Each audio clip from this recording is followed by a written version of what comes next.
All right, in a very cryptic statement yesterday, Chairman of the House Intelligence Committee, Michael Turner, called on President Biden to declassify information regarding a national security threat without revealing the specific danger.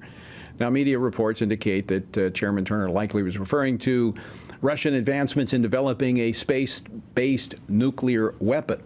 But many in Congress find the timing of the release curious, coming just days after the Senate passed a $95 billion spending bill, primarily focused on Ukraine, and as the House was considering reforms to the government's spying authorizations. That's FISA Section 702, which allows warrantless surveillance. Joining me now to discuss this and more is Congressman Rich McCormick. He serves on the House Foreign Affairs Committee, the House Armed Services Committee, and the House Committee on Science, Space, and Technology. He represents the 6th Congressional District of Georgia.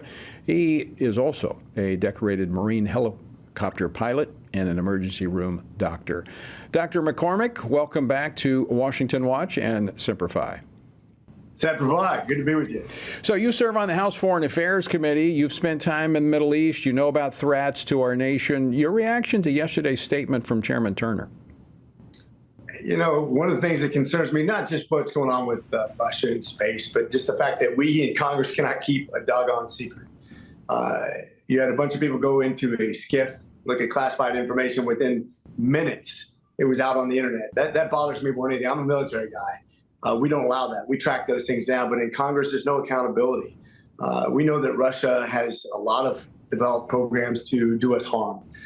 There's things that weren't briefed yesterday that worry me, not just to do with outer space, but I know things that have nothing to do with things we've been briefed at all. But we know that one dirty bomb in a city could disrupt an entire American society. An EMP, which would be also very easy to design, could actually disable hospitals and businesses and disintegrate records that we need to keep track of things. There are plenty of ways to mess with us, whether it be our water system, our food source. There's a lot of ways to mess with us. I don't think we should be open on how we gather our intelligence or what we actually know. I think that's very, very dangerous to our intel community. And I also think we've got to be careful of the non-technical aspects. I mean, I think Israel learned that after October the 7th. When Hamas invaded their country using low-tech means, just their feet walking across the border. We've got that problem. You know, I'm more concerned about our southern border than I am about Russia potentially putting something up in space, not diminishing the threat there. But we know we have a threat on our southern border. That's a fact. And think about it. Nearly 2 million people got away. These are people that didn't want to be caught.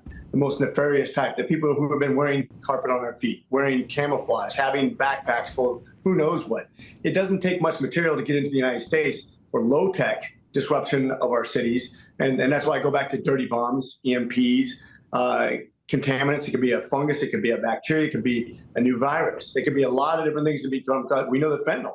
It doesn't take much fentanyl. They poison an entire city worth of people. We lost over 100,000 people last year.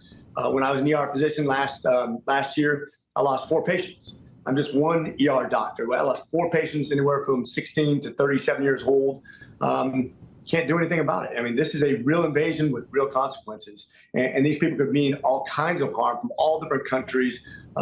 We need to do a better job for sure. We owe the people that. Well, and I talked about this earlier in the program. I mean, your time in the Marine Corps as a helicopter pilot was the result of our global war on terror. And that came about because of 19 terrorists on 9/11. 19. We know that from 2021 and to the end of last year, 300 suspects, illegal aliens who were on the known terrorist list, the terrorist watch list, were detained. And how many more got across? So we know that this is a threat to our country. The thing about it is well over 300, by the way. And those are the people that were dumb enough to get caught. Now, you talk about the smart ones. Out of that 2 million people, the ones who didn't want to get caught, 2 million got a. If you just had 1 per 1,000, which I'm sure is higher than that, 1 per 1,000 that meant ill will towards us. You're talking about thousands upon thousands of criminals with bad intentions. And we already know we have child trafficking. We already know we have rape.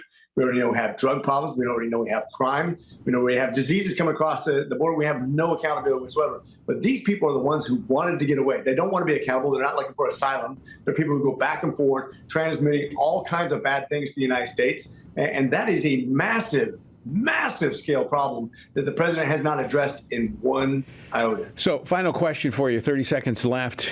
Congress comes back at the end of the month. We've got just a few days before the current funding for the federal government ends. Will we see a line drawn in the sand and have that fight over the border?